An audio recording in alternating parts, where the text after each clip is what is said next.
पूरी जिंदगी पढ़ते रहोगे तो भगवान की प्राप्ति नहीं है। और कई लोग तो ऐसे उनको आज तक हनुमान चालीसा पढ़ना नहीं है, आज तक कोई चालीसा, चाहे गायत्री चालीसा हो, लक्ष्मी चालीसा हो, शिव चालीसा हो, पढ़ना ही नहीं आती, बस बैठ गए भगवान के सामने और पढ़ लिया आसन लगा के। नहीं नहीं नहीं, चालीसा पढ़ने का भी एक नियम है।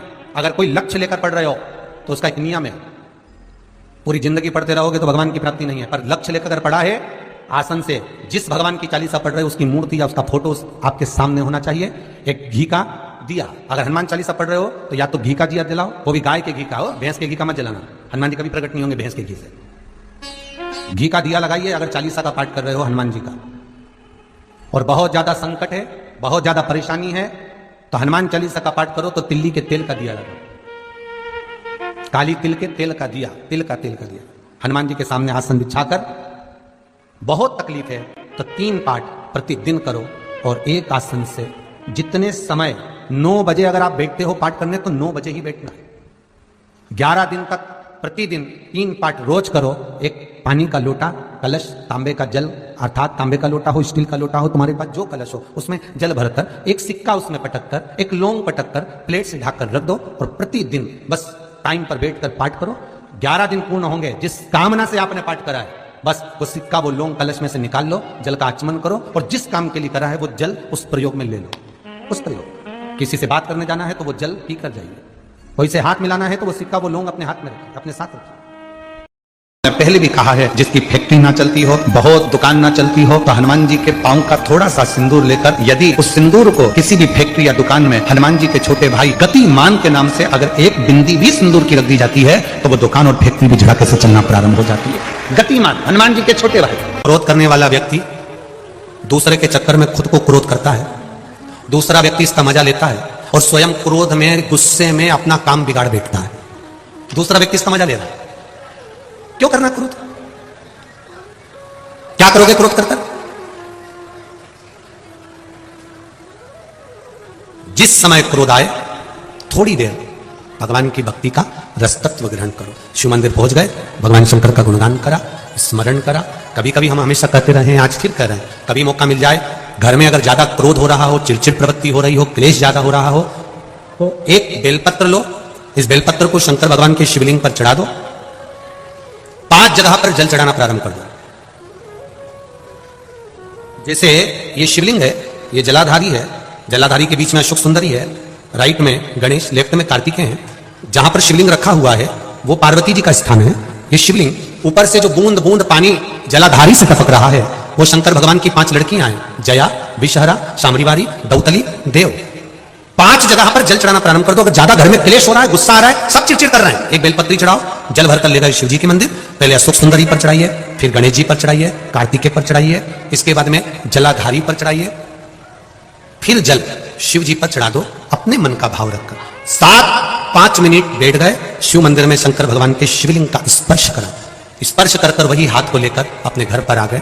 दिल्ली में प्रवेश करते हुए कहीं हाथ लगा भी दिया, क्योंकि ये तो बल है मेरे शिव का, आप अंदर प्रवेश कर जाओ। ज्यादा से ज्यादा 8 से 9 मिनट लगता है, घर में कितना भी क्लेश चल रहा होता है अपने आप 9 मिनट 10 मिनट के अंदर शांत हो जाता है। क्रोध की शांति में मेरा शिव है, उसका भजन। शमी का जो पत्ता होता है, ध्यान से सुनिए, रोज आप अगर शमी के पत्ते को नहीं चढ़ा सकते, महीने में 1 बार या 2 बार शमी का पत्ता शंकर के ऊपर अवश्य समर्पित करना चाहिए। क्यों? शरीर में अगर कोई बड़ी बीमारी आने वाली होती है तो बाबा उस विष को समाप्त कर देते हैं, मात्र शमी का पत्ता समर्पित कर देते हैं। भले महीने में 2 बार चढ़ाओ, हफ्ते में 1 बार चढ़ाओ, तुम्हारा मन पड़े तो हफ्ते में 2 बार चढ़ाओ। ज्यादा बीमारी है, शमी का पत्ता एक शिवजी के शिवलिंग पर और एक पत्ता जहां से पानी बहकर नीचे गिरता है ना, जलाधारी में से शिवजी पे जल चढ़ाया। जैसे ये शिवलिंग, इस पर जल चढ़ाया तो ये पानी बहकर नीचे आता है, तो जहां गिरता है एक पत्ता शिवलिंग के ऊपर और एक पत्ता जहां से जल नीचे गिरता है वहां। अगर ज्यादा बीमारी है और ऐसा लग रहा है कि डॉक्टर कह रहे हैं कि तबीयत ज्यादा खराब हो सकती है, जांचे जाएगी, ये होगा वो होगा, तो एक पत्ता शमी का ऊपर, एक पत्ता जलधारी जो बहकर नीचे आती है पर चढ़ाना। शमी का पत्र रोग मुक्ति के लिए जब चढ़ाया जाता है तो भगवान शंकर का अवधूतेश्वर महादेव का नाम लेकर चढ़ाया जाता है। कौन सा महादेव? जम के बोलो जरा। अवधूतेश्वर महादेव का नाम लेकर चला। एक बात आपको कही थी अभी पिछले कथाओं में, गाय के दूध का घी बनाकर उसकी एक उंगली घी की अशोक सुंदरी वाली जगह पर लगाकर, जो व्यापार नहीं चलता हो, दुकान नहीं चलती हो, अशोक सुंदरी वाली जगह पर घृत लगाकर घर के दरवाजे पर या व्यापार के द्वार पर उस उंगली को लगा देना चाहिए। घृत पर होना गाय के घी का। गौसी देवी मंदिर में दर्शन करने के लिए गए, उन्होंने हनुमान जी का सिंदूर लिया, तुम्हारे मस्तक पर लगा दिया। अब मस्तक पर आपने अगर सिंदूर लगाया है और हनुमान जी महाराज का या देवी जी का या भगवान का सिंदूर आपके मस्तक पर लग गया है, तो वो सिंदूर कम से कम शास्त्र कहता है 2.5 घंटे तक आपके मस्तक पर रहना चाहिए। कितने घंटे तक रहना चाहिए? जम के बोलो जरा। 2.5 घंटे तक रहना चाहिए। कारण क्या है?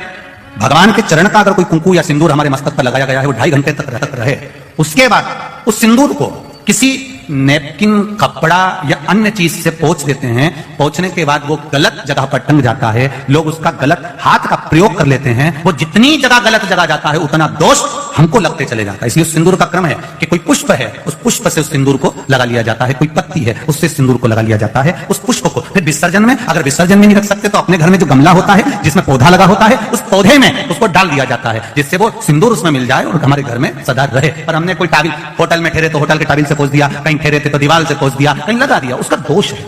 यही गलती है हमारी। हम मंदिर में जाकर क्या करते हैं? हम मंदिर में जाकर करते क्या?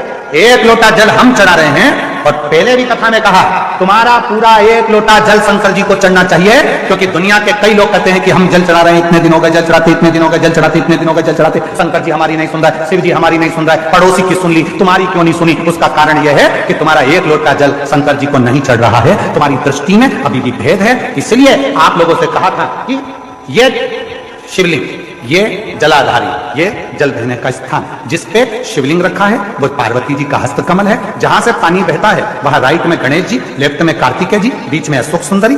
शिवलिंग के ऊपर जो बूंद बूंद पानी टपक रहा है वह शंकर जी की 5 लड़कियां, जया, विषहरा, शामलीबारी, दौतली।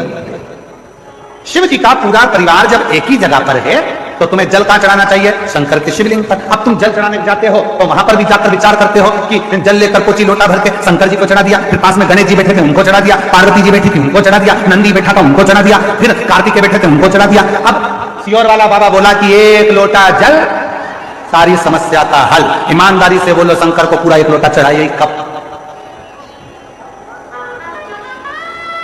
वो एक लोटा जल लेकर गई थी, उसी में शंकर जी को चढ़ा दिया, उसी में गणेश जी को चढ़ा दिया, उसी में पार्वती जी को चढ़ा दिया, उसी में कार्तिकेय जी को चढ़ा दिया। वो एक लोटे जल का तुमने विभाजन कर दिया। इसलिए शंकर जी भी कह रहे हैं कि तेरी दृष्टि में अभी भी सब देवता अलग